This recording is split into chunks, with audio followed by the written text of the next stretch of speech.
Al-Masih, apa maknanya Al-Masih? Al-Masih ada yang makna dari bahasa Ibrani dari Al-Misih ya. Ada khilaf di kalangan para ulama. Adapun penunjukan dalalah dari makna Al-Masih maka banyak pendapat. Saya sebutkan di antaranya dia mengatakan Al-Masih dari mashah. Mashah maksudnya ganteng. Nabi Isa itu apa? Tampan. Ini anak ini tampan. Ini suatu kegembiraan seorang ibu punya anak yang apa? Yang tampan, menyenangkan dilihat ya. Ada yang mengatakan Al-Masih maksudnya adalah al-mamsuh bid-duhn. Dahulu orang-orang Bani Israel kalau ingin mengangkat seorang alim maka dikasih minyak tertentu. Artinya seakan-akan Allah mengatakan orang ini, anakmu ini akan menjadi orang yang sangat alim, selayaknya pendeta-pendeta yang ada di kalangan Bani Israel, yang mereka kalau ingin dikukuhkan jadi seorang pendeta dikasih minyak tertentu. Ini pendapat. Pendapat yang lain yang mengatakan Al-Masih maksudnya likathrati siyahatihi, karena Nabi Isa sering berjalan di atas muka bumi. Disebutkan Nabi Isa alaihissalam tidak punya tempat tinggal, dia selalu berdakwah satu tempat ke tempat lain.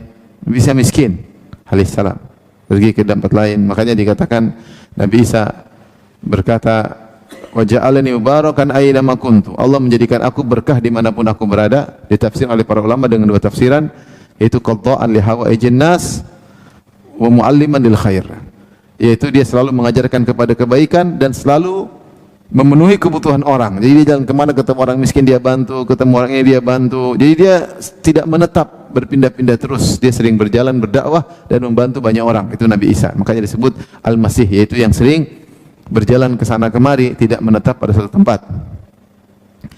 Di antara tafsir Al-Masih ada yang mengatakan Al-Masih yaitu mamsuhul qadamain, itu Nabi Isa alaihissalam kakinya tidak seperti kita kaki ada akhmus, ada telapak kaki kan masuk ke dalam. Nabi Isa tidak, kakinya datar. Kakinya apa? Datar. Ini pendapat. Dia anak bayi ini beda.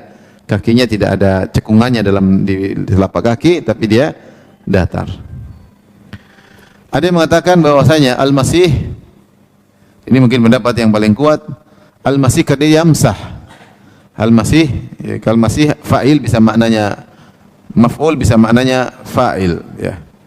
Dan kalau tafsir yang terakhir yang disebutkan Al-Masih maknanya masih, yaitu yang menyentuh. Karena Nabi Isa menyentuh orang-orang sakit maka sembuh.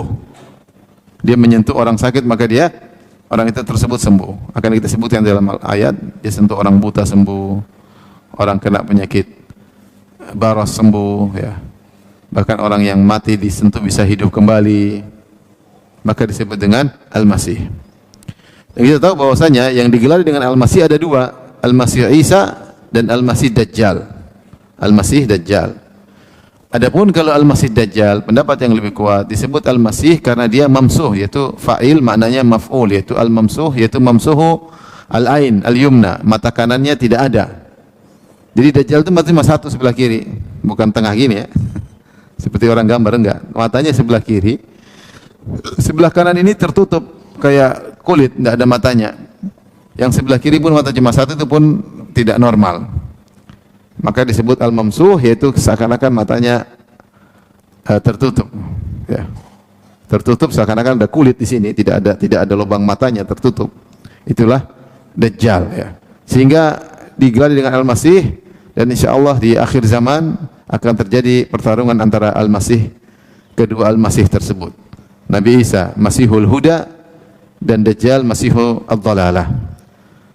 Dan ada yang mengatakan juga Masih Dajjal, kenapa? Karena dia yamsahul ard, berjalan di sana ke sana kemari untuk melakukan kerusakan. Kalau Nabi Isa berjalan ke sana kemari untuk membantu orang miskin, orang susah, untuk berdakwah. Kalau dia berjalan ke sana kemari untuk mendakwahkan dia adalah Tuhan. Makanya dalam hadis kata Rasulullah SAW, ma min baladin illa sayata'uh Dajjal illa Makkah wal Madinah. Tidak ada satu negeri pun kecuali akan diinjakin oleh Dajjal. Dajjal akan menginjakkan kakinya di situ. Kecuali Mekah dan Madinah. Yaitu Dajjal kemana-mana dalam 40 hari dia berjalan kemana-mana untuk mencari pengikut dan mendakwahkan, memproklamirkan dia adalah Tuhan. Nah di akhir zaman yang bisa membunuh Dajjal adalah Nabi Isa alaihissalam. Nabi Isa setelah diangkat oleh Allah akan turun di akhir zaman, kemudian berperang melawan Dajjal, dan disitulah hancurlah binasalah Dajjal, terkena tombak Nabi Isa, kemudian dia melebur, meleleh seperti garam yang meleleh di air.